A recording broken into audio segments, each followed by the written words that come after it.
अरे ओछू नाक पण असली नाक। MDH કાશ્મીરી લાલ મરચાની પાવડર। સમાચાર પાટણથી મળી રહ્યા છે। કોંગ્રેસ કાર્યાલયને તાળાબંધી કરાતા રાજકારણ ગરમાયું છે। અનુસૂચિત જાતિના અધ્યક્ષને રિપીટ ન કરાતા કાર્યકરોમાં રોષ। કોંગ્રેસ કાર્યકરોએ કોંગ્રેસ આગેવાનો વિરુદ્ધ કર્યા સૂત્રોચ્ચાર। પદાધિકારીઓએ અનુસૂચિત જાતિના કાર્યકરોની રજૂઆત ન સાંભળતા રોષ। અનુસૂચિત જાતિના પૂર્વ પ્રમુખે પણ પદાધિકારીઓ પર કર્યા આકરા પ્રહાર। અનુસૂચિત જાતિના કાર્યકરોના કાર્યક્રમમાં નેતાઓએ હાજરી ન આપતા રોષ। આગેવાનો ઉપસ્થિત ન રહેતા કાર્યકરોએ રોષે ભરાઈ તાળાબંધી કરી। ધારાસભ્ય ડોક્ટર કિરીટ પટેલે પણ પદાધિકારીઓ પર કર્યા પ્રહાર। હજુ ઉગ્ર વિરોધ પ્રદર્શન થશે તેવું કિરીટ પટેલે કહ્યું।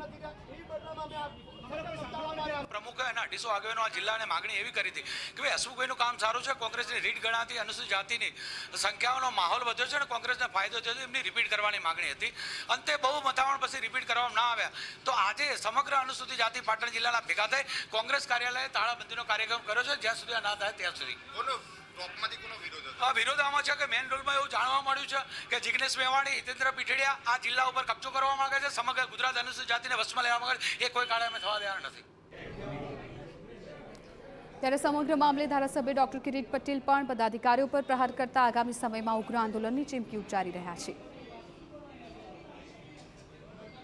રાહુલજીની જ્યારે સભા હતી અને ત્યારે રાહુલજીએ કહ્યું હતું કે હવે કોંગ્રેસનો જિલ્લાનો પ્રમુખ એ સર્વે સર્વા હશે। જિલ્લાના પ્રમુખને પણ ખબર ના હોય, તાલુકાના પ્રમુખને પણ ખબર ના હોય અને જે લોકોએ પક્ષ વિરોધી પ્રવૃત્તિ કરેલી છે એવા લોકોના ઈશારે જો નિમણૂકો આપી દેવામાં આવતી હોય તો ખરેખર જે કોંગ્રેસના સંનિષ્ઠ કાર્યકરો છે એ નારાજ થયા છે અને નારાજગીનું પરિણામ આજે પાટણ જિલ્લા કાર્યાલય ખાતે દેખાયું છે। કાર્યકરો બહુ ગુસ્સામાં છે। આજે તો કદાચ તાળાબંધી કરી આગામી સમયમાં ઉગ્ર વિરોધ થાય કે કાચ ફોડવામાં આવે કે આવી જે ફૂટેલી તોપોને જે પ્રોત્સાહન આપે છે એવા લોકોને પાટણની અંદર મેથી પાક પણ ચખાડવામાં આવે તો નવાઈ નથી। MDH ચણા મસાલા। હવે છોલા હોય કે ચોળા, સફેદ ચણા હોય કે કાળા ચણા, બધું મજેદાર બનશે। MDH